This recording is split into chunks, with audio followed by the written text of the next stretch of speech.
Hello বন্ধুরা, শ্রী চন্দনা গার্ডেনের পক্ষ থেকে সকলকে মিষ্টি বিকেলে শুভেচ্ছা। তো আজকে আমি তোমাদেরকে দেখাবো আমি এই টবটার মধ্যে বালি দিয়ে সেটার মধ্যে আমি নীলকণ্ঠ বা অপরাজিতা তোমরা যেটা সবাই চিনে থাকো সেই বীজ ফেলেছিলাম আমি এটার মধ্যে। তো কিছুদিনের মধ্যে গাছ বেরিয়েছে। তো দেখো এখন গাছগুলো বড় বড় হয়ে গেছে। তো এখানে আর রাখা যাবে না এটাকে। এবার আমি তার জন্য মাটির প্যাকেটে দেবো। দেখো এই সাইজের প্যাকেটটা নিয়ে নিয়েছি। মাটিটাকে আমি তো গোবর সার, তোমরা তো সবাই জানো আমি গোবর সার দিয়ে বেশিরভাগ মাটিটা বানাই কম খরচায়।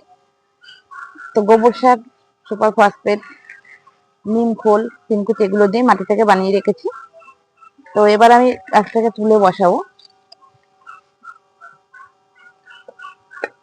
তো ভালো করে আস্তে আস্তে সুন্দরভাবে যাতে শিকড় না ছিঁড়ে যায় সেটা লক্ষ্য রাখতে হবে। দেখো কত বড় শিকড়টা হয়েছে, এত পেঁচিয়েও গেছে, সব একসাথে পেঁচিয়ে গেছে গো।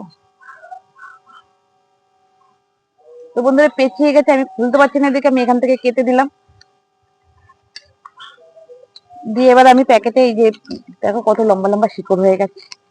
তো আমি প্যাকেটে দিয়ে দেবো এটাকে ঠিকঠাক করে, প্যাকেটে ঠিক মাঝ বরাবর দেবো যাতে গাছটা বেঁকে না যায়, সেটা আমাদের খেয়াল রাখতে হবে।